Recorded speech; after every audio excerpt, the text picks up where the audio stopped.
Bienvenidas y bienvenidos a un nuevo capítulo del ciclo La Libertad en las Bellas Artes, organizado por el Centro Zeus y por País Humanista. Quiero decirles que estoy muy contento hoy día porque vamos a conversar sobre una película extraordinaria de un director para mí entrañable. Y además tenemos la suerte de comentar esta película con una crítico de cine que ha hecho un trabajo de seguimiento de las películas, de acompañamiento de las películas que nosotros, los que leemos sus críticas, agradecemos muchísimo. Ella es Ana Josefa Silva, ella es periodista, es diplomada en apreciación cinematográfica, crítica de cine, ha sido editora de distintos medios. Actualmente lleva una crítica de cine y de series en BioBio y en el periódico digital Ex Ante, también un programa en BioBio TV del Fin del Mundo con Marco Antonio de la Parra, programa de literatura y teatro. Es presidenta del Círculo de Críticos de Arte de Chile y fue además premio APES a la excelencia profesional.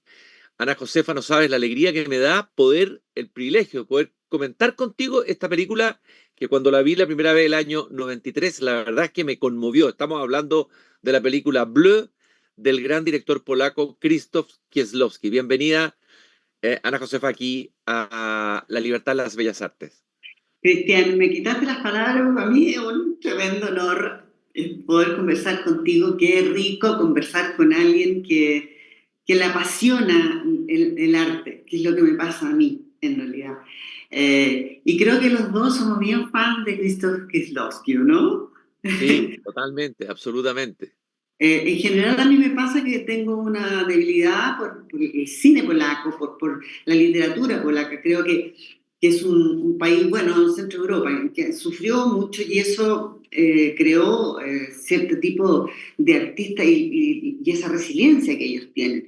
Y el caso de Kieslowski es, que quizás es de lo más conocido, precisamente por esta trilogía, porque Bled es la primera de una trilogía, recordemos, de los tres colores, y que efectivamente está asociada con la libertad. ¿Por qué? Porque esta trilogía hace un homenaje a la bandera francesa y sus valores, o sea, azul, blanco y rojo. El bleu es para libertad, blanc lo usó para igualdad y rouge para fraternidad. Ese es el concepto. Esta Blair, para mí, es la mejor de las tres. Creo que en eso coincidimos mucho los críticos. Y como estábamos conversando, hay algo con esta película que cuando uno la vuelve a ver, se da cuenta de la actualidad que tiene, no solamente en términos de los conceptos que está volcando, sino que cinematográficamente es de una riqueza impresionante. Porque escribir una novela es otro lenguaje. Lo que se usa para el cine es otro lenguaje. Me cuesta mucho a veces en los talleres explicarle, no, no, no, eso es el lenguaje escrito, esto es Claro. audiovisual. Y él sabe usarlo. Sí. Y es Ana una... Josefa, bueno, vamos entonces a entrar de poquito en la película Bleu. Tú lo dijiste, una película inspirada en los tres colores, en los tres ideales de la Revolución Francesa: libertad, igualdad y fraternidad. Brevemente vamos a hacer, para los que no la han visto, pero de todas maneras, si no la han visto, tienen que verla. Y si la vieron alguna Sí, vez, como tú decías, es importante el ejercicio de volver a verla. Es un cine que envejece bien. exacto. Es la historia Bleu muy dolorosa de una historia de un duelo de la protagonista que se llama Julie, interpretada por Juliette Binoche, que me da la impresión que está en el pic de su carrera, de su carrera de actriz. Ella Resultando. perdió a su esposo e hija, así parte la película, en un accidente automovilístico. E intenta, a través de la historia de la película, desconectarse del mundo, despojarse de lo que lo rodea, en el fondo, de cortar con aquello que obviamente le va a producir un dolor feroz. Y, pero ahí empieza la película, digamos, cómo si es posible uno liberarse de la memoria, si es posible eliminar o olvidar aquello que nos produce dolor, o al contrario, tenemos que enfrentarnos en algún momento inevitablemente y tener que resolver y hacer el descenso como hay que hacerlo. Bueno, es una película que además ocupa, por eso la película se llama Bleu, el color azul, que aparece y reaparece, ahí lo vamos a ir viendo, comentándolo contigo, y además tiene una banda sonora extraordinaria. El nombre de este compositor es difícil, vamos a ver cómo me sale, Zbigniew Preisner, una música que de alguna manera va acompañando, va iluminando los sentimientos de la protagonista a través de ellas. Es una película, tú dijiste, de un director polaco, y los polacos es verdad que tienen una profundidad, probablemente producto de su historia, tienen grandes directores de teatro, Sí. tienen cineastas, tienen escritores, y yo creo que esto es que Loki de alguna manera en ese país católico fue buscando respuestas a grandes preguntas que tienen que ver con ese sentido. Quiero, antes de que empecemos a comentar, leer una cita de Kieslowski, que dice, en mis películas, la voy a traducir de francés, como en mi vida, busco determinar el momento que decide el futuro, lo que lo obliga a uno a escoger, para bien o para mal, el azar o la necesidad que de alguna manera tensionan o presionan la libertad. El azar o la necesidad. En las películas de queda la ambigüedad si aquí hay un sentido o hay un azar o un sinsentido. Lancémonos a comentar la película, Ana José Faber. Dentro de la cinematografía de Kieslowski, ¿qué lugar ocupa esta película? Háblanos un poco, no sé, de su poética, de su estilo, qué es lo que caracteriza hacia grandes líneas y qué hace identificable el cine de Kieslowski cuando uno ve una película de él. Bueno, en su momento, esta película, cuando empezó esta trilogía, que luego veríamos el decálogo, nos dejó a todos un poquito pegados a la pared, pero esta película como lo sitúa, como lo ubica en las grandes ligas y es como un descubrimiento para el mundo cinematográfico, porque uno la mira y como bien dices tú, no envejece, pero en ese momento parecía muy revolucionario, no porque hiciera movimientos raros, extraños, ni nada por el estilo, sino que porque tiene hallazgos desde el punto del lenguaje cinematográfico que es muy sencillo, a uno le llegan de manera muy sencilla, no es una película complicada.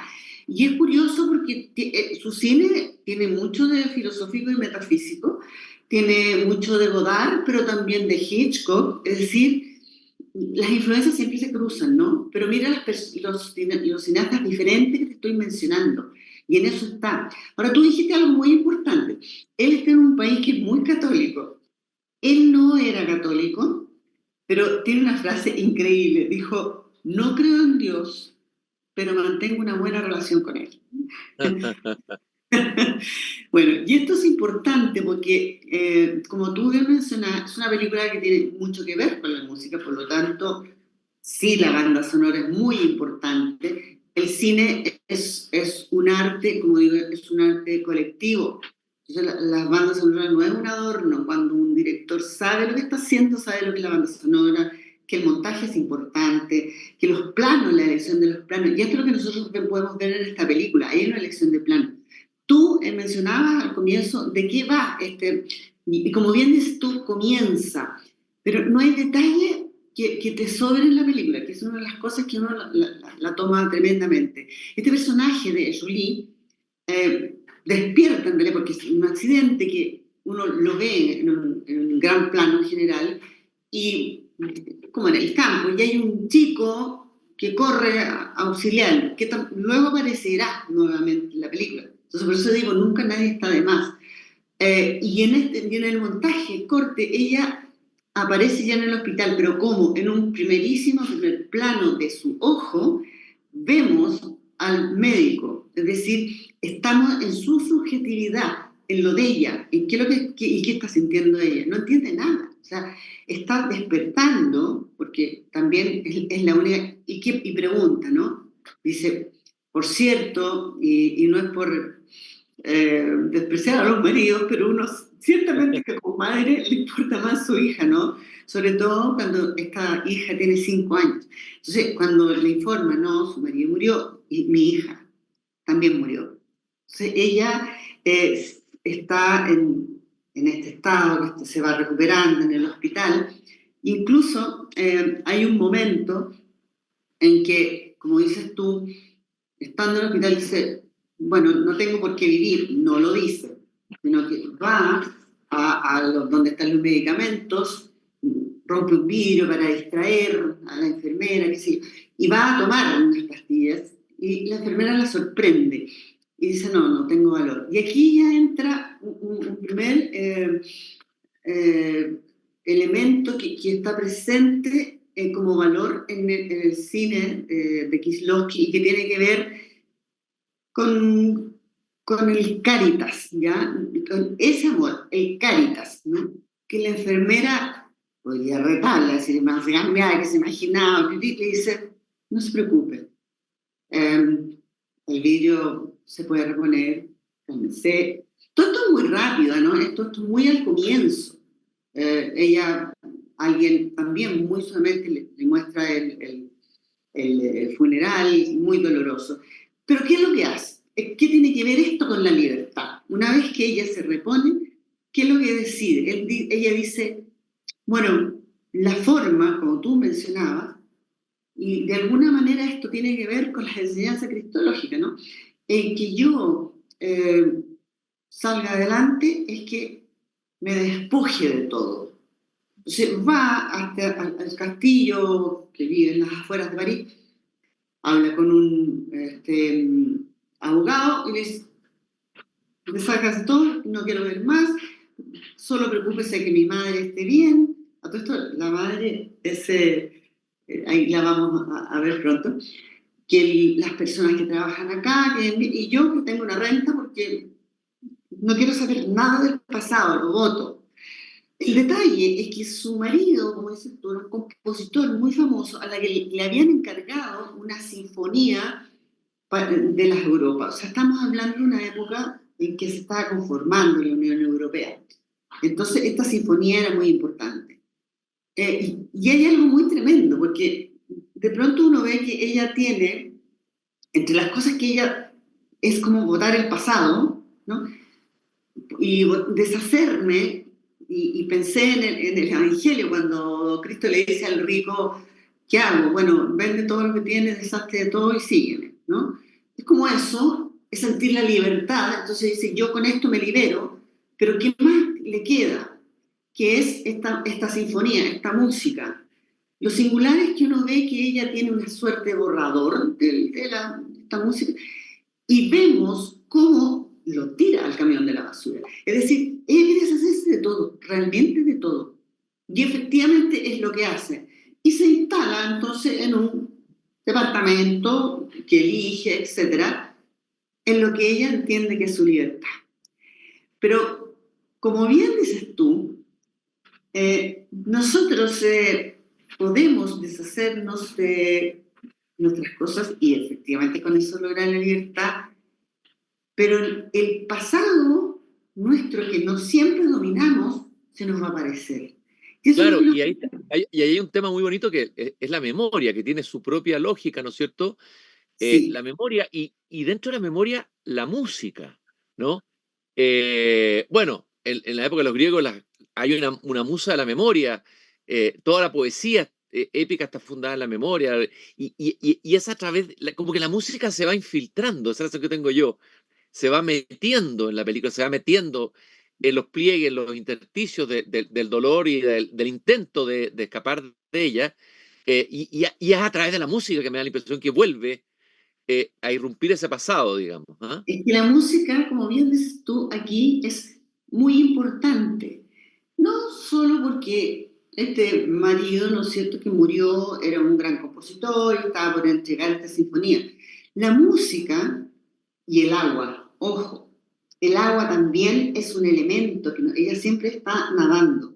También aquí hay un elemento como que tiene que ver con la libertad, cómo me salgo de algo. Bueno, ella se libera y elige la soledad, ojo, que es una soledad elegida, ¿no? Porque va a ver a su madre, que es Emmanuel Riva, la musa de la Nouvelle Vague, ¿no? Que está un poco ida ya, etcétera, pero sin embargo también tiene retazos de este pasado que no está resuelto. Y respecto a la música, aquí hay algo muy importante que tú mencionas, que este acto que digo yo que ella la vemos botar al camión de la basura, o sea, lo rompe, eh, pero también luego del funeral se aparece por ahí una periodista, le dice, mire, es verdad que es usted la que componía las cosas de su marido. Entonces, solo ese dato nos entrega y uno dice, ok, para que entiendan cuando yo digo el lenguaje cinematográfico, es, es nada más que son pequeñas cosas. O cuando ella está tomando café, que hay una secuencia muy bonita en un café debajo donde está su edificio y se desborda un poco la taza. Es una, y luego en la calle, ¿qué es lo que ve? Un hombre que es un homeless, tocando una flauta. Una flauta, claro. Tocando una flauta. Esos, perdón, una cosa, esos pequeños, todo el cine que es Loki me parece que está lleno de esos pequeños indicios. Por ejemplo, al comienzo, el joven que está en la autopista está jugando Sí. como al emboque, ¿no? Y no emboca, y de repente emboca, ¿no? Y un segundo después va a ocurrir el accidente. Y deja eso abierto. Se te queda esa imagen ahí, ¿no? Ese indicio de qué. ¿Es el azar? ¿Hay un sentido? ¿Qué es lo que hay acá atrás? A mí por lo menos me deja esa inquietud abierta, digamos, ¿no? Bueno, es que, bueno, una cosa muy importante de un buen realizador, cualquier artista, es que te revuelva un poquito la cabeza. No que te entregue las soluciones, sino que te arme preguntas. Pero como bien dices tú, ese joven, por ejemplo, va a volver a aparecer. Cuando yo digo el pasado aparece con cositas pequeñas de pronto, y este chico se demora mucho en encontrarla como ella ha desaparecido. ¿Para qué? Para decirle, mire, yo encontré era un crucifijo bonito, se veía como de oro, con una cadena, es suyo, le dice, y quería devolvérselo. Te fijas que está lleno de gestos de amor, porque ese chico, ella ni se acordaba que tenía esto, se podría haber quedado. Todo en esta película está hablando de solidaridad, de caritas y también esa actitud del chico. Tú lo puedes interpretar, yo también quiero ser libre, yo no quiero parecer como adueñando de algo que no me pertenece, esto me es una carga. Y le dice, quédatelo. Y a propósito de eso, acuerdas cuando, imagínense, ese castillo, vende, ¿qué es lo que hace ella cuando va? Toma una caja. Es solo una caja. Esas son todas las posiciones que ella considera que tienen que ir con ella. Lo demás es un lastre, ¿no? Es como que lo bota. Y por supuesto está esa lámpara de lágrimas, ¿no? Y aparece. Y como digo yo, entre esos lastres del pasado, que de pronto se saben o no se saben. Porque, por ejemplo, ella va a comprar, hay una escena, y va como a la pequeña bodega que tiene, entra, y ve unos ratones y salta. El tema es que es una tontera, ¿no? Ella tiene temor a los ratones, mucho miedo, y cuando va a visitar a la madre, que no está bien, pero la madre sí es capaz de decirle, sí, tú siempre le tuviste mucho miedo a los ratones. Entonces, aquí también hay un tema de que parte de nuestra libertad, primero, como dices tú, en general, enfrentarnos a un pasado que a veces conocemos y otras veces no, eh, y otros hemos como dejado pasar, ¿no? Ella, el temor, los temores, por ejemplo, los miedos. Uno tiene muchas opciones con los miedos. Dejarlos de lado. No, no quiero pensar en eso. No voy a pensar, no voy a resolver. No resolverlo. Entonces, cuando ella está apelando a la libertad, se puede una tontera, ¿no? Los ratones. Y es uno de sus miedos, ¿no? Claro. Oye, Esto, yo te preguntar, Ana Josefa, lo otro a ver, yo tengo la impresión de que Kieslowski en esta y otras películas, cómo él sigue a los personajes, cómo a ver, logra a veces entrar en ello, a veces un poco más, pero está como encima de ellos, está acompañándolo, cómo hace esplender a la Julie en la pantalla, en la cámara. Es bien impresionante. O sea, el foco de él está ahí, ¿no es cierto? En acompañar el misterio de ese personaje, su ser completo que vaya apareciendo. Me parece que ahí hay algo extraordinario en el trabajo de Kieslowski, ¿no? bueno, es que yo siempre digo que ningún actor o actriz estupendo que sea, puede hacer una buena actuación con un mal guión. Eso es una cosa.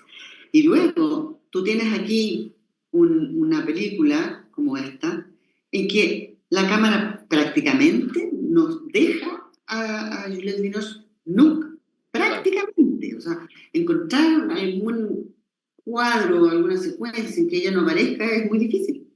Está, o si no, está vinculado con ella. Y eso es una alta exigencia, naturalmente, para una actriz, ¿no?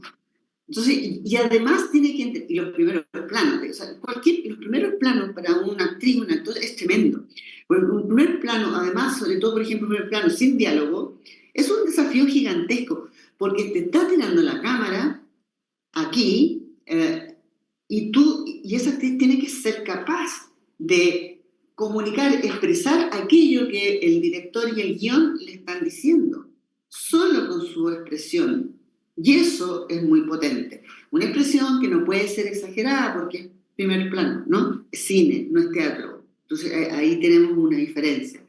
Y esa, por eso me acuerdo, uno se acuerda mucho de aquella escena del café, que se le desborda, que así como te pasa a ti con este chico que hace el emboque, tú dices, ¿por qué se le desborda el café? ¿Por qué se cae? ¿Por qué ve a este músico tocando esta flauta al que después se acerca?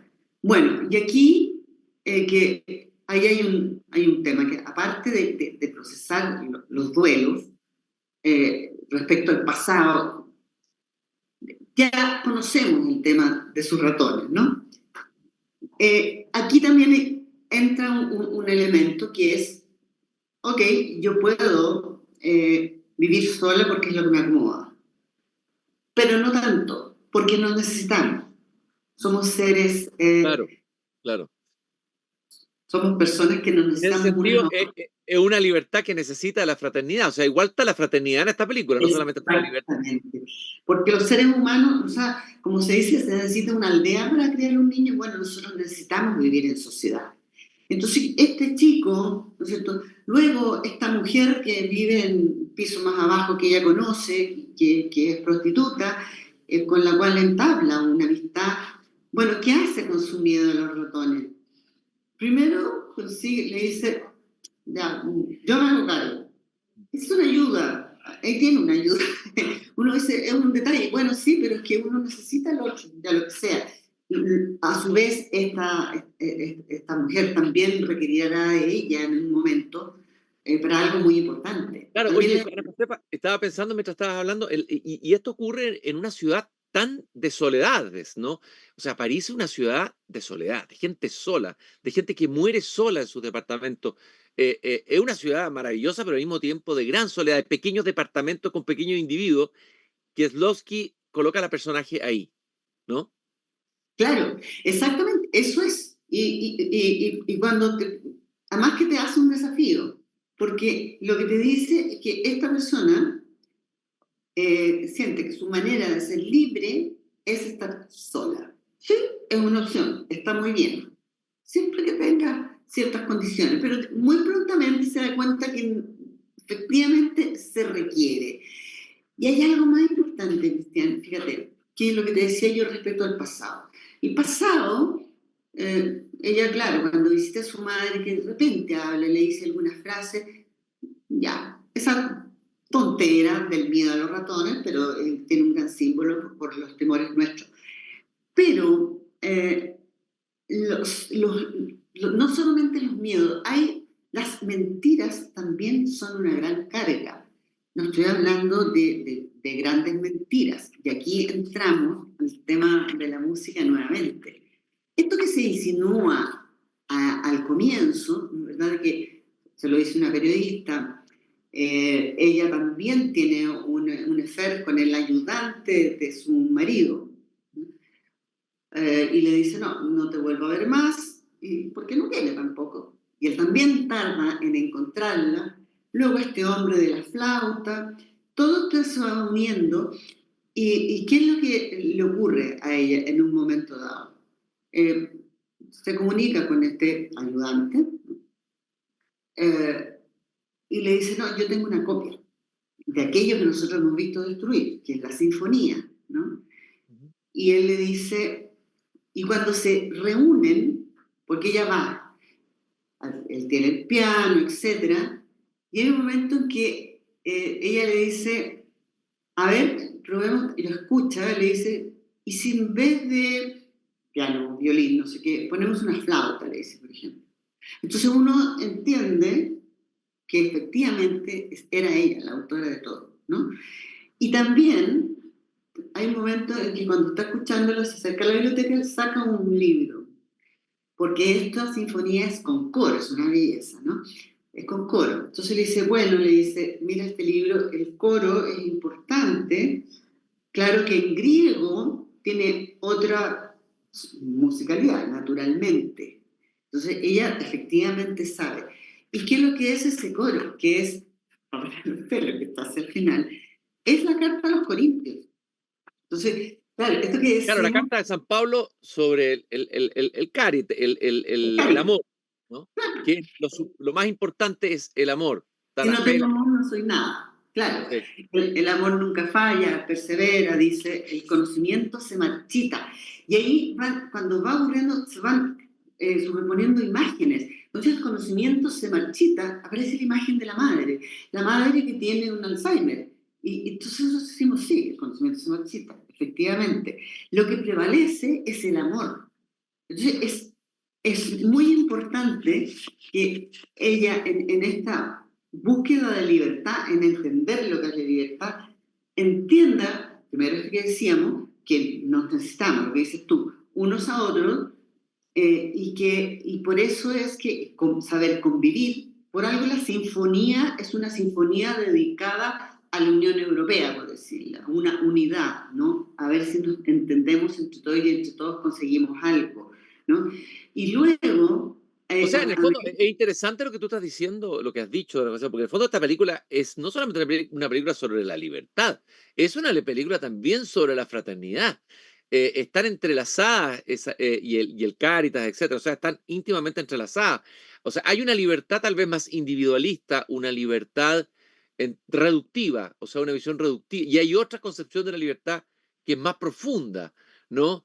Y que no es tan fácil. La primera es más facilista, tiene que ir con nuestro tiempo, por eso es que esta película es tan actual, lo que tú decías al comienzo, una libertad individualista, yo me las arreglo solo, me las bato solo, incluso resuelvo solo mi duelo, pero resulta que no se puede, y es lo que abre ahí ese otro camino, esa otra concepción de la libertad. ¿Ah? exacto, es una concepción y por eso aparece lo que hablábamos, el Cáritas, y digo el Cáritas porque el amor que se menciona acá es ese, es el Cáritas, no es el amor erótico, ¿no? Es el Cáritas, ¿no?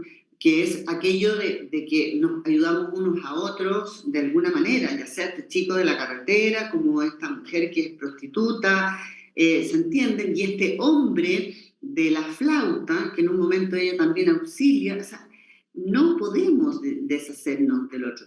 Y eventualmente lo que dice, básicamente lo que hay detrás es ser libre, es deshacernos de lo que nos impide ser nosotros mismos. Y eso a veces no es literalmente deshacerse de todas las cosas y desaparecer como hace ella en un comienzo, ¿no? Es una evasión, en el fondo esa libertad es una evasión, ¿no? Exacto. Ella cree que esto es porque esto le carga, digamos, le significa una carga y por eso la vemos solo yo necesito solo esto. Pero a medida que pasan los meses se da cuenta que no, que en realidad necesita, y vamos a hacer aquel spoiler, porque ella Sí. regresa a su casa. Luego se encontrará con otras verdades que no conocía, que aparecen en unas fotos y que el marido tenía un amante. ¿Ya? Entonces, aquí hay otro elemento, otra información del pasado que está en el presente también. O sea, no hay mucha separación entre pasado, presente y futuro, eso lo sabemos. Pero si nosotros queremos hacer lo que hace ella, yo me deshago de todo el pasado y de aquí para adelante vivo. Ahora, esto es interesante también, paréntesis. Naturalmente que para construir esto, que es lo que sitúa a una persona que no tiene necesidades económicas, entonces cuando ella dice, vendamos esto y me deja a mí una cuenta para poder yo vivir y también a mi madre, etcétera. Es decir, estamos hablando de problemas económicos resueltos. Yo siempre digo a la gente, dice, bueno, ¿y cómo? Bueno, esa es otra película, digo yo. Claro. Esta Oye, película, no. Ana Josefa, bueno, tú has hablado ahí de los distintos indicios, ¿no es cierto?, que va dejando en el camino la flauta, el trompo, el café, son indicios, ¿no?, que hacen que el espectador piense, pero hay muchas cosas, me pasó al verla de nuevo, hay muchos otros indicios que a uno lo dejan todavía con una pregunta abierta. O sea, hay una parte de la película que también es misterio. Y hay una frase de Kieslowski que yo tenía acá, que dice que yo siempre me acerco a lo que no es claro, lo que es misterio, lo que es duda, dice Kieslowski, lo que es premonición. O sea, en la película quedan, y esa es la maravilla del buen cine, no te da una interpretación completa, sino que te deja abierto y quedan muchas preguntas abiertas sobre el tema de fondo de la película, sobre el personaje, etcétera, ¿no? No sé si te parece eso. Sí, y a mí me parece que el gran valor de una obra artística es que te deje preguntas, no que me entregue respuestas, que me deje preguntas. Preguntas no así arbitrarias, no, preguntas que tienen mucho sentido, porque aquí nuestra protagonista toma ciertas decisiones, pero uno va mirando y entendiendo que hay algo que parece que, y ahí uno es que empieza a pensar. Entonces, por eso yo digo que su otro acto de liberación es dejar de mentir, comillas, ¿no? Uno dice, ¿qué gran mentira puede tener? No, bueno, es un detalle que a ella no le interesaba y que mientras no ocurrió la muerte del marido no iba a ser, que es revelar que era ella la que... Y hay una secuencia muy breve en que habla con el ayudante que sabe que es la que hace y dice, no, dejémoslo así. A los 2 minutos el vuelve a llamar y le dice, no, ok, hagámoslo. Porque entiende que cargando una mentira, eso sí que pesa para tu libertad. O sea, eso sí que es un peso. Entonces, claro, y esa es como la última. Y luego, y nuevamente, perdón el spoiler si no lo han visto, eh, cuando aparece esta amante, ella la busca, y hay algo también muy importante, que aparece, hablan, y, es una mujer joven, abogada, y está esperando un guagua. Y hay algo muy importante, que esta mujer joven le dice, ¿me odias? Le dice, ¿me vas a odiar? Y él al final le dice, no, no. Y eso también es fundamental. El odio también a ti te encadena. Te quita la libertad, te deja prisionero de ese odio, ese resentimiento. No hay Eres un nada prisionero. es tremendo, no hay nada que te encadene más que el odio. Entonces, la búsqueda de esta mujer y encontrarla, no es como para reconvenirla de algo, sino que porque quiere este pasado que desconoce, quiere conocerlo. Pero enfrentada, y efectivamente ella hecha esa reflexión de querer liberarse de cosas que evidentemente le estaban lastrando la vida, y esta es nueva, pero ya ha entendido, ella ya sabe, hemos hablado del Cáritas, lo importante que es la ayuda, etcétera. Entonces, es muy importante ese diálogo, ahora es muy francés también, ¿no? Sí, no me importa, ¿no? Me vas a hablar, no, dice no.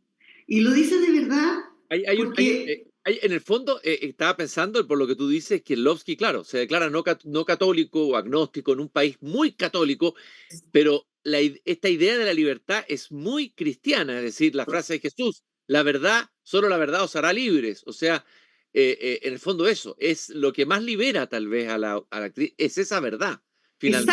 exactamente. Encontrarse con Entonces, su verdad. claro, es lo que tú dices. Lo que pasa es que él, aunque no se declaraba católico, bueno, yo te leí esa frase del comienzo, pero en un país como este, muy católico, es imposible Su sustraerse a esa. inconsciente es católico, su inconsciente artista es católico. ¿Ah? Son conscientes católicos, ¿sabes? Tremendamente. Bueno, y por de pronto él, cuando él era de familia humilde, cuando él empezó a trabajar como cineasta, estudió cine, y él consideraba que lo único que había que hacer, que valía la pena hacer documentales, para registrar lo que era el dominio comunista, porque no nos olvidemos que pasaron mucho tiempo bajo el yugo soviético.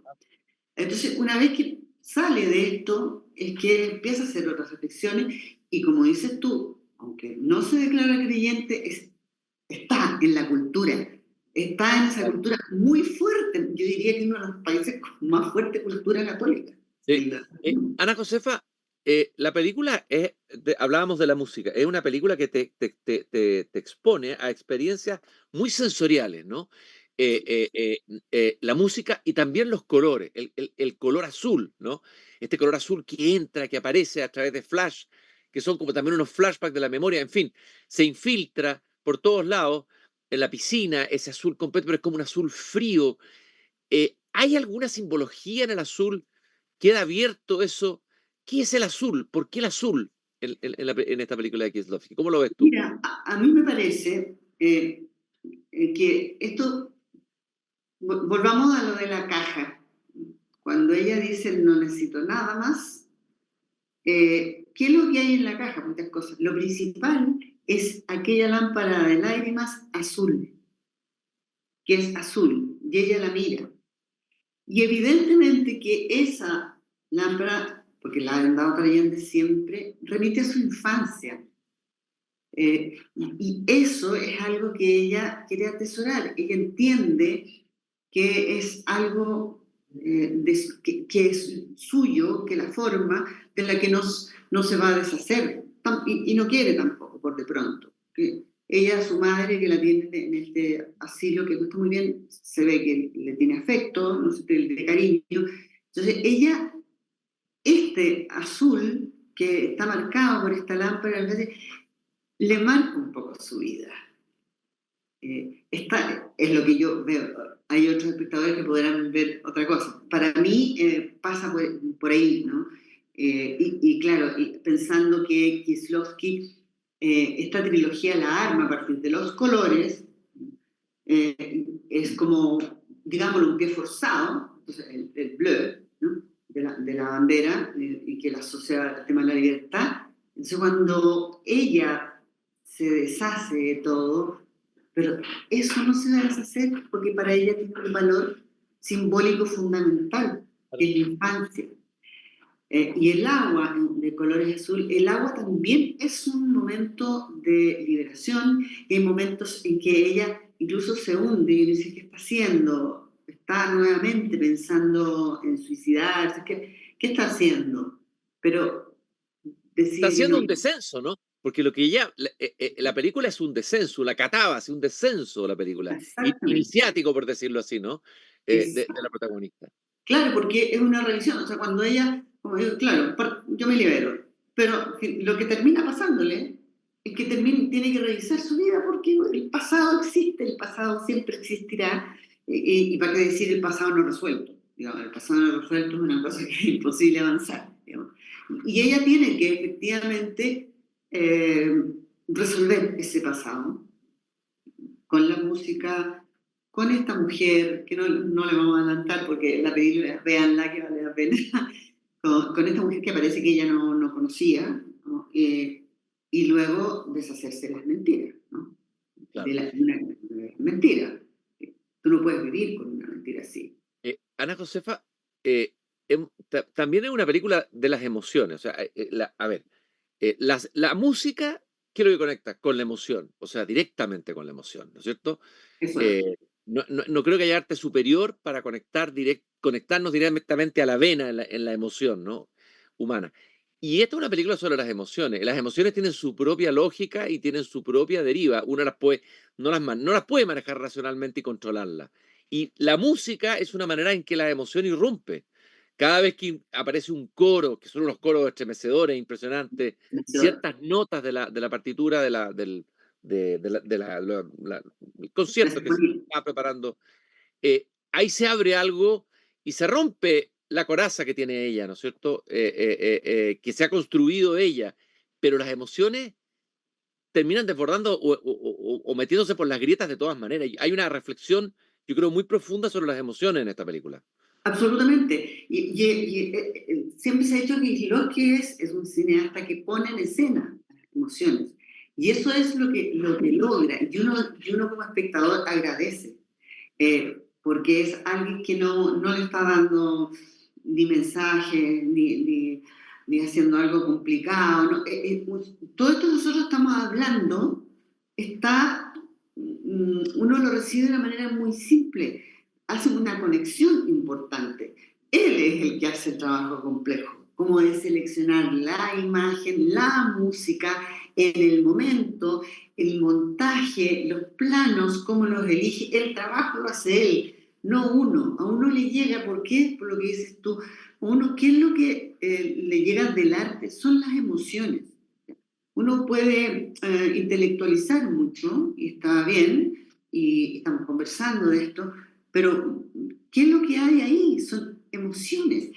Ella es una mujer, no porque esté sola, ni mucho menos porque se relaciona con las personas. Si tú te fijas, no tiene muchos diálogos, hablan bastante poco, bien escueta en general, de manera que lo que ella nos está comunicando son esos, son emociones. Emociones a partir de sus decisiones. Bueno, el comienzo, como decís tú, es feroz, ¿no? O sea, le da un giro a su vida tremendo. Entonces, pero tú puedes ahí como, por ejemplo, como director, tú planteas esta historia y desde este terrible accidente, ¿no? Que tiene en que muere su marido y su hija de 5 años, que es como toda su vida, ¿no? Tú puedes construir cualquier historia. De ahí, desde esa premisa, puedes Claro. construir una tragedia, puedes construir un drama, incluso una comedia dramática, o una historia de suspenso y de muchos giros que se van descubriendo situaciones. O sea, da para mucho. Es un golpe feroz. Pero, ¿qué es lo que hace Kieslowski? Trabaja las emociones.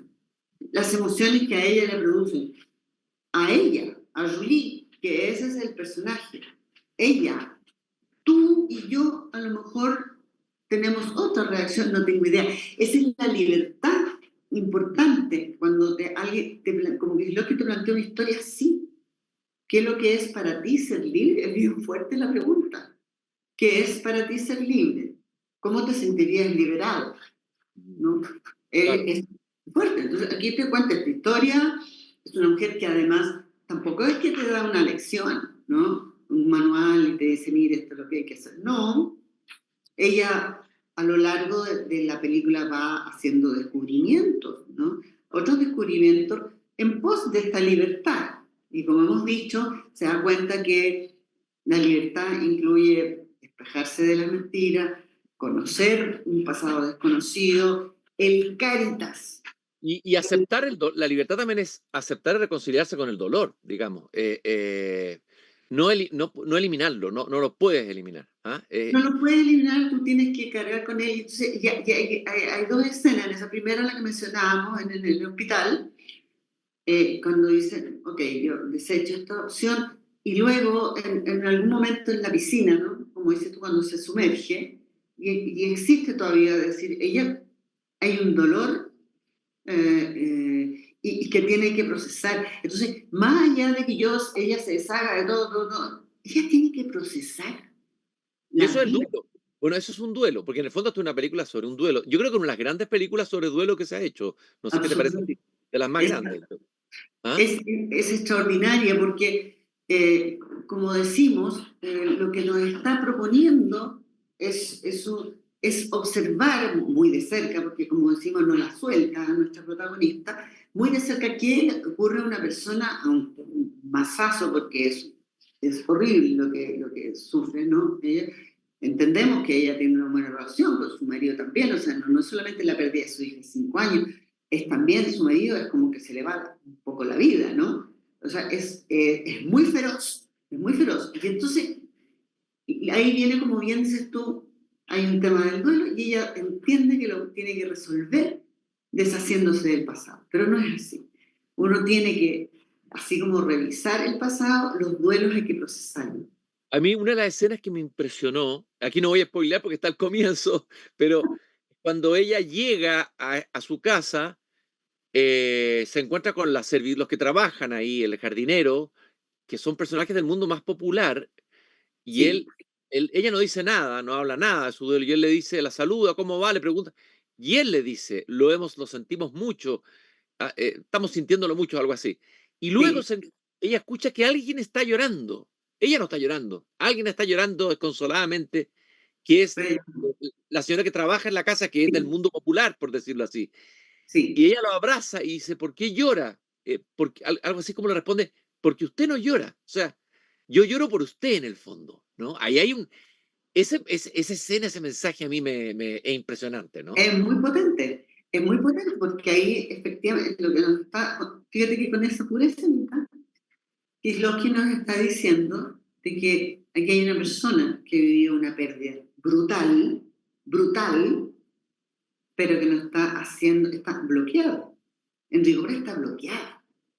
Claro. Porque se lo dice la mujer, usted no está llorando. A ver, puede que no, yo no tengo idea, pero es imposible que tú no tengas más reacción que decir, mira, yo me voy a sanar deshaciéndome de todo. No está asumiendo, no está asumiendo. Y sí, estoy de acuerdo contigo, yo creo que es una gran película sobre el duelo, finalmente. Aunque el tema sea la libertad, por cierto, que eso atraviesa toda la película y en cómo cada uno busca su libertad, porque en el fondo ella lo busca de esta manera, piensa que la libertad es esto, y a medida que se va encontrando con otras circunstancias, otras personas, va entendiendo que no, que tiene que hacer, y tiene que retroceder, un poco a partir de lo que tú dices, tiene que retroceder porque entiende que hay un duelo pendiente y tú no puedes saltártelo. Eso es ley. Y tú dijiste algo con eso que es muy importante. A ver, esta película está hecha antes de la reunificación europea, de la definición definitiva, digamos. El compositor, el marido que muere, está componiendo un tema para la unificación europea y estamos hablando de los valores de la libertad, libertad, fraternidad, o sea, los valores humanistas. Yo creo que es lo que coloca los valores humanistas, pero profundiza en esos valores del humanismo europeo, que tiene tanto que aportar al mundo, y aquí hace profundiza en ese valor, entra dentro de ese valor, lo encarna, por decirlo así. No queda como un valor abstracto, como un valor político, la libertad. Le da una densidad, un espesor existencial, no sé, que a mí me impresiona. Y ese es el valor del humanismo, digamos, ¿no? La mirada Bueno, profunda hacia es que adentro. es muy importante lo que tú estás diciendo, porque eh, podrías estar hablando, nosotros estamos hablando de un superconcepto filosófico, político, etcétera. Bueno, pero ¿cómo tú lo acercas a una persona? Bueno, lo encarnas en alguien. En este personaje es Julie, que no la suelta, como digo yo, la cámara no la suelta, y baja el concepto a tu vida, a la vida diaria, porque eso que es personal también es lo que vivimos colectivamente. No Claro. está dividido, no está divorciado, está junto. Y eso es lo que por lo demás en el camino ella va conociendo, ¿no? Ese es lo que ella va enterando, ¿no? Eh, Claro, efectivamente, porque si los valores quedan en el nivel abstracto, y ahí vienen las crisis tal vez de las culturas y las civilizaciones, quedan tan alejados y tan... eh, eh, eh, eh, hay un abismo entre los conceptos que fundan una civilización y lo que pasa con cada una de las personas, ¿no? Y ahí exactamente, empieza la crisis de las culturas, la crisis que está viviendo Europa hoy día. claro. O sea, por eso esta película, pucha, que es importante verla de nuevo hoy día, en Europa y para los europeos, diría yo, ¿no? Sí, es verdad, porque como a pesar de que lo que dices tú que es emocionante como no ha envejecido nada, al revés, yo creo que nos interpela en un momento muy complejo. Como dices tú, lo que está viviendo Europa en general, y en particular ciertas zonas también, pero involucra. ¿Por qué? Porque en el fondo estamos insertos finalmente en el mundo. O sea, esto de la globalización no es puramente una cosa económica. De verdad que estamos muy conectados. Entonces, lo que pasa en un lugar que me parece muy lejano nos afecta. Por supuesto que sí, nos va a afectar en muchos sentidos. En muchos sentidos. Y esta película, que en ese momento no había pasado nada de lo que estamos hablando, sí venían saliendo, ¿no es cierto?, la caída del muro, etcétera. Entonces venía como este aire de que podemos, debemos vivir juntos y entendernos. Sí estaba, nos vuelve a decir, es que fíjese, y además de manera muy sencilla, o sea, que me parece que es la forma que todo artista debe, no puede un artista exigirle a las personas, que una película, el espectador, lo que sea, mire usted, arréglesela. No, yo creo que lo que el artista tiene que ser capaz de convocar emocionalmente a la persona. No importa que no le entregue respuesta, lo que importa es que le entregue preguntas y que lo enganche emocionalmente, que le diga algo, le está diciendo algo. O sea, la película es del 93, pero como dices tú, qué bien nos viene mirarla ahora. Sí, Qué- uno dice, esto es el cine. Aquí está el cine en todo su esplendor. Esa es la sensación que tuve yo al ver de nuevo la película, ¿no? Sí, Eh, esto es cine, esto es cine. Y lo decimos no solamente porque lo habíamos estado hablando con Cristian, porque el tema del Cáritas, la libertad, lo que sucede acá, allá, los personajes, es por lo que decíamos algunos cuando mencionábamos ciertas imágenes. ¿Cómo comunica Kieslowski? Con lenguaje audiovisual. O sea, como decimos, nuestra protagonista que está siempre en cámara habla muy poquito. Pero claro, es no es suficiente. discursivamente que logra expresar esa libertad o ahondar esa libertad. No es discursivamente. Es a través de la música, es a través de las imágenes, a través de los primeros planos, a través del lenguaje. Que sería bueno que nos pudieras decir algo sobre eso, Ana Josefa. Bueno, Ahí encanta. claro, claro, cuando yo digo el lenguaje cinematográfico, como decía yo, este es un trabajo colectivo, como lo es el teatro también, pero en el cine uno dice ya, el director, ¿no? Hay directores que además son sus guionistas, y los directores que se lo permiten, que pueden, digamos, trabajan siempre con sus mismos músicos para la banda sonora, con sus montajistas. El montaje es muy importante. Ni hablar de la dirección de fotografía. Mm. Las personas muchas veces dicen, mira, la dirección de fotografía, dice que bonita la fotografía, porque veo un cuadro muy bonito. No, no es eso.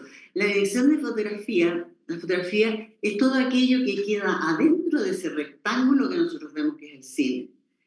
Y también, si pensamos en lo que es el universo diegético, no diegético, lo que está afuera, ¿qué es lo que quedó fuera de ese cuadro? ¿No? Con eso nos está diciendo muchas cosas. Y nosotras lo estamos entendiendo, no, quizás no por la cabeza, quizás es de acá. Lo importante es cuando uno lo recibe de acá. ¿Por qué hay películas que a las personas se le quedan para siempre? Porque las interpela emocionalmente. Por eso, porque por aprenderse cosas, no. Ah, las películas funcionan en la medida en que te has fijado que las personas te dicen, uy, me acuerdo de esa escena en que, oh, no se me olvidó nunca. Mm. Eso, eso es lo que ocurre con un buen realizador cinematográfico. Y Kieslowski es un maestro, Mm. es un gran maestro. Y ese es el tema. Entonces, ahora, para mí, Bleu no sé, quizás el decálogo tendríamos que pensar, porque el decálogo es muy potente, ¿no? Pero Ble es una película, y como dices tú, que cuando tú la vuelves a ver, dices, la película sigue siendo una película extraordinaria y ponla al frente de las mejores películas que se están dando ahora y siguen siendo extraordinarias. Un Y a pesar de, un- cine.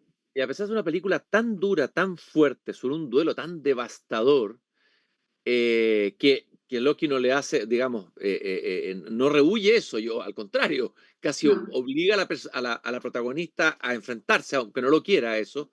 Sin embargo, la película termina, creo yo, no con un mensaje, pero con una apertura de esperanza, es decir, una reconstrucción y construcción desde este proceso que ella ha hecho. Yo creo que ahí hay algo, y con la música y con la creación además, porque es un homenaje a la creación, ¿no?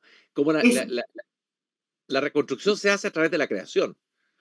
sí, eso es muy importante y por eso te decía claro, la libertad, primero libérate de tus miedos, de tus mentiras, que los resuelve, de aquello que tú creías dominado, por ejemplo, tu relación con tu marido, no, existía esta otra persona, eh, como decía yo, en que ella le dice, no, no te odio, y a riesgo de hacer algún spoiler, es más, le incorpora, ¿no?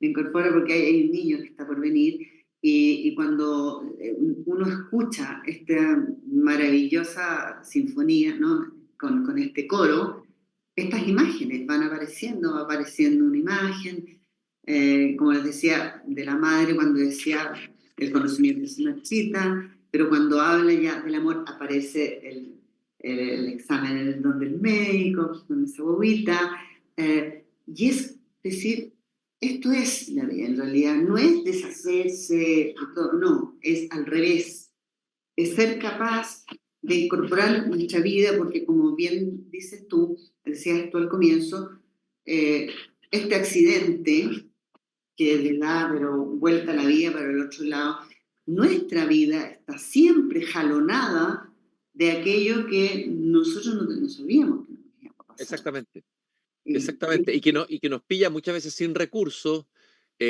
ante dolores brutales. Bueno, todos hemos tenido duelos. Yo tuve un duelo muy fuerte y esta película cuando yo la vi me impresionó mucho y la recordé mucho en el momento de mi duelo, de uno de mis duelos, ¿no? Es una película que me ayudó, o sea, el cine realmente te acompaña y te ayuda. Y por eso que volver a ella es tan emocionante y tan potente, ¿no? La catarsis que se hablaba, que está en el arte, en la estética, en el cine. Ana Josefa, yo te quiero agradecer esta preciosa conversación que hemos tenido. Para mí ha sido muy enriquecedor, me ha abierto nuevas dimensiones la película de Blue. Tengo que volver a verla y vamos a invitar a quienes nos escuchan y nos sigan a ver esta película. Me parece, Ana Josefa, que está en algunas plataformas. ¿Dónde sí, podemos ver? mira, yo la vi en Movie y me aparecía también en Prime, pero curiosamente Prime Video me derivaba a Movie. Y finalmente la vi en Movie. Oye, Esa plataforma. yo más chanchito la vi en YouTube. La busqué en YouTube y la encontré. No podía creerlo. La pude ver entera en YouTube. Pero es mejor ver en la plataforma, seguramente la calidad, la imagen va a ser mejor y Sí, todo. es por el tamaño, si tú puedes proyectarla en algo, porque como digo yo, como cine, comunica por las imágenes. Sí, claro. Entonces, esos frames que llaman los cuadros, aquello que entra a cuadro, que es de la fotografía, te comunica mucho a través de eso. Y sí, yo creo que como dices tú, todos tenemos un duelo, me imagino que para ti debe haber sido fuertísimo, muy fuerte. Y importante lo que estás diciendo, porque si bien nos habla de un dolor, nos entrega todo el rato una mirada de esperanza, con el Cáritas por delante. Sí, Entonces no es totalmente. una película Sí, así como para que te destroza, al revés, sí, al revés. efectivamente. Los otros, ¿no? Los que están al lado, los que están ahí, los que forma parte de mi libertad, porque mi libertad no es una libertad aislada, sino es Exacto. una libertad imposible, es una libertad enferma, no es una verdadera libertad. Muchas gracias, Ana Josefa. Fue un lujo conversar contigo y sobre todo comentar esta película tan querida, La Bleu de Krzysztof Kieslowski. Muchas gracias, Cristian. Lo mismo digo de ti, maravilloso. Hay muchas perspectivas. Y a ver la película, por favor, De todas porque maneras. Y nosotros nos encontramos en el próximo capítulo de La Libertad de las Bellas Artes. Vamos a conversar sobre la novela Fahrenheit 451 de Ray Bradbury con Sebastián Díaz García. Muchas gracias por habernos acompañado. Espero que la hayan disfrutado.